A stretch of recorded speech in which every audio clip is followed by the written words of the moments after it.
Well, Mark, the word on everyone's lips at the moment is coronavirus, and the likelihood is Saturday's game could potentially be played behind closed doors.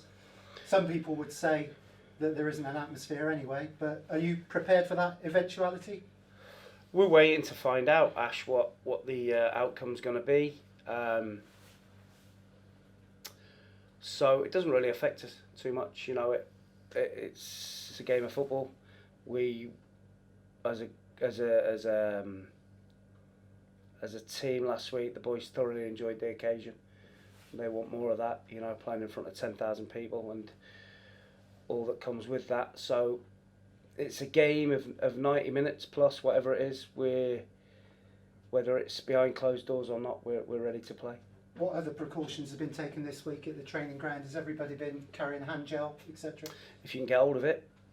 Now we're just following the guidelines from whatever the government, our club doctor, and trying to do things as properly as we can. Obviously, when we train, we're out in the open air. We're trying to keep meetings down to a minimum, and just keeping an eye on the boys and making sure they're okay. A couple of Premier League players have gone down with the virus today. We're not sure which club, but how's the health in your camp at the moment?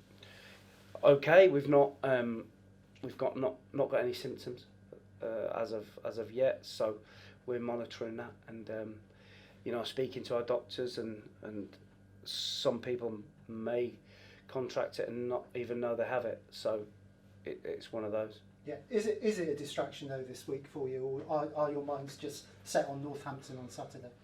I think if you want to use it as a distraction, you can.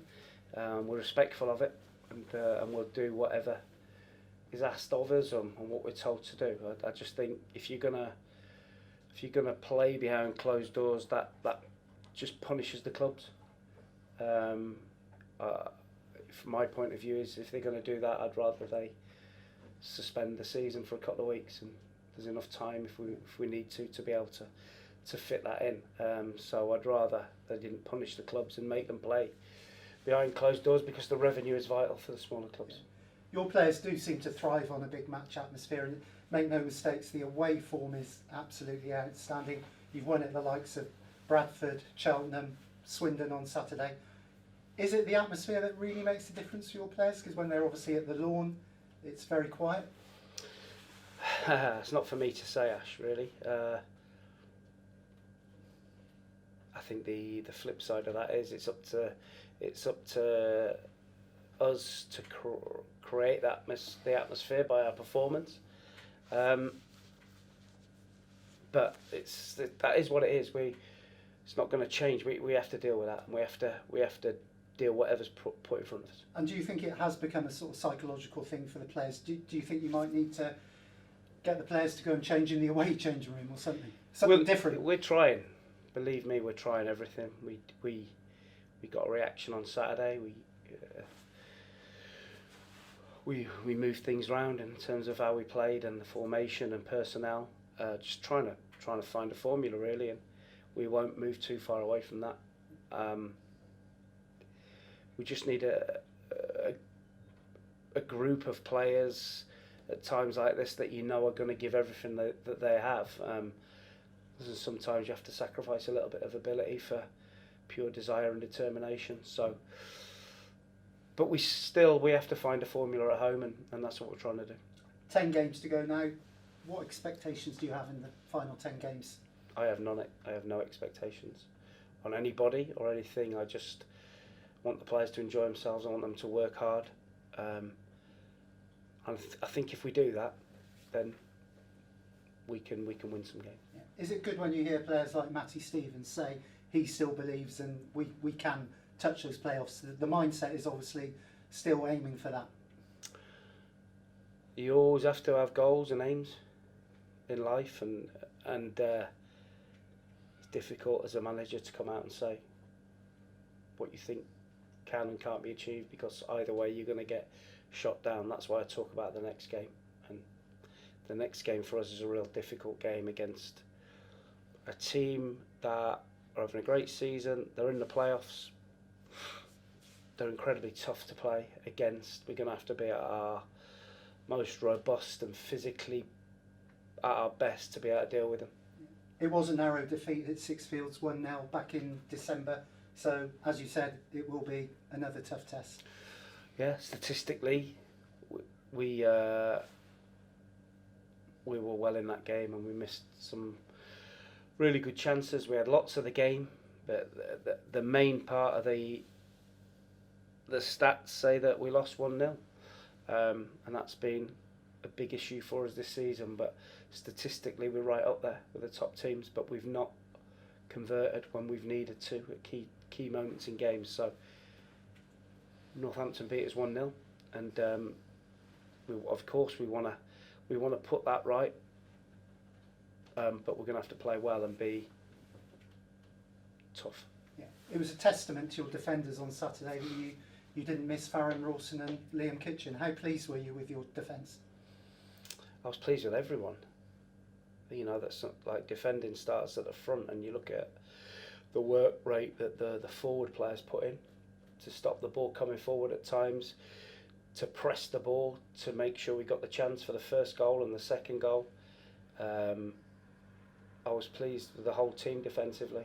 You have to, when you go to play at a team as good as Swindon are, you have to put bodies on the line, and you have to get a better look, and we did that and scored 2 great goals as well. Does that now give you a selection headache at the weekend, and what is the injury situation with Kitchen and Rawson? Well, I think you have to try and show a little bit of faith in players when they do really well. They have to know that if they play well and put the amount of work rate in that they did, they have a chance to keep their place, and that's what you want as a manager. You don't want to keep changing the team, but if people are not doing their jobs, you have to change it. And I don't change a team for the sake of it. So the work rate and the data from Saturday from the GPS showed that it was right up there in the season's best in terms of distance covered for the team, in terms of high speed running, in terms of every aspect. It was right up there. So no coincidence, when you do that, you end up getting a chance to get a good result against a top team. Yeah. So mentioning Kitchen and Faz Rawson, how are they? They're okay. They're slowly but surely. Whether Saturday comes too soon, I don't know, but I have every faith in the boys that played at the back on Saturday. Yeah, you mentioned Nathan McKinley post-match. It was the old Nathan McKinley that we saw at the start of the season, and also Udoko Godwin Malife looked a real player on Saturday. How pleased were you with both of those players? Yeah, we know that their ability is unquestionable, but it's the consistency. So if Nathan puts everything together and wants to do it, he's a Premiership player in waiting. And Stokes on that performance, likewise, but it's consistency. It's not about one game. It's about 6, 7, 8, 9, 10 games on the trot, deciding on what level they're eventually going to play at. Yeah. And how pleased have you been with what we would call the relative old head in Chris Stokes since he came in January? Well, Saturday's performance was outstanding. He that position suits him in the middle of a back three. He's still tactically got bits that I'm working with him. But if he plays like that every week, then we'll be more than happy. Yeah, and Matty Stevens really looked like the fox in the box on Saturday with that finish. There's plenty more to come from him, I would imagine. I hope so. One thing with Matty is, he's going to work his socks off when you look at his running stats. But like I say, the front boys have got to finish, and they did. Both of them did on Saturday. Yeah. With 10 games to go, we'd like to see Joe Mills or Liam Shepherd feature this season. Joe Mills more likely than Liam Shepherd. Joe Mills back in full training now. Trained with the squad today, full pelt, full tilt. So he'll come into the reckoning next week. I think Shep's still got another 4 weeks or so yet. So if the season does get suspended, then we may see him. Yeah. Finally, just one more from me. Did you allow the boys to go to Cheltenham races? Are they at the Gold Cup today? No. No. No. And have you had a bet? No. Keep my money in my pocket, Ash. But the boys know.